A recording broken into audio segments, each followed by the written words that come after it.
Hello all, welcome to the session. As part of nanomaterial lecture series, here I am going to discuss about the another special and interesting property which changes the electrical and optical properties of the nanomaterial, that is the quantum confinement effect.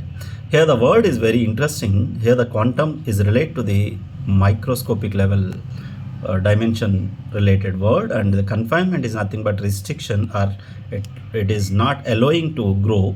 So this term is related to the quantum confinement, is one of the interesting property for the nanomaterials, especially for the material which size is in the order of de Broglie wavelength of either electron or hole. That is, if the size of the particle or the material is comparable or lower than the de Broglie wavelength of the charge carriers, then the quantum confinement phenomena exists.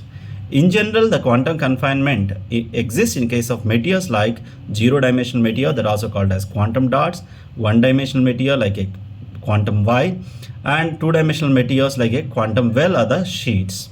We already discussed in the zero-dimensional, one-dimensional, and the two-dimensional, because in case of zero-dimensional, the restriction takes place all the directions x, y, z. There is no possibility to grow the particle either x-axis or the y-axis and z-axis because of that confinement. So there is no dimensions in any direction. That's why it's called as zero dimension, that also called as quantum dot. It is one of the important parameter to generate the qubits or the quantum computing phenomena.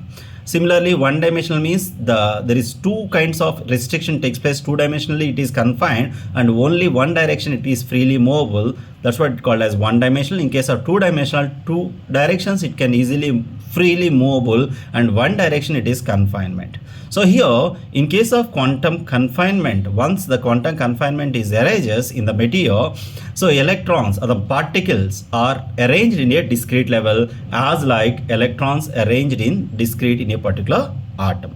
So if here the particles are arranged in the discrete levels, the energy gap is increases when you compare with the bulk counterpart of the same material.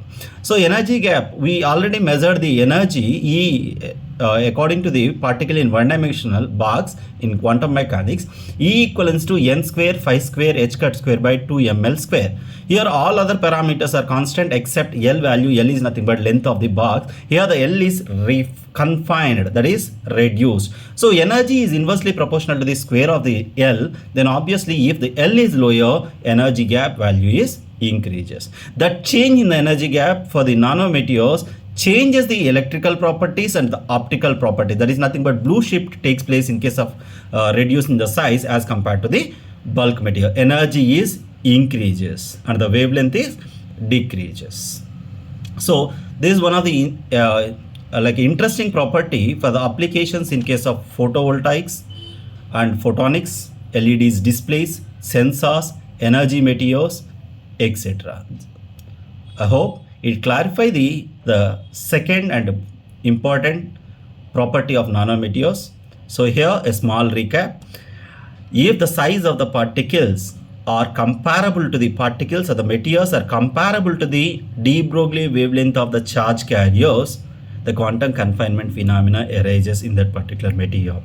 Because of the quantum confinement phenomena, the particles are arranged in a discrete manner. Energy levels are discrete, and the energy gap value is inversely proportional to the square of the size of the particle.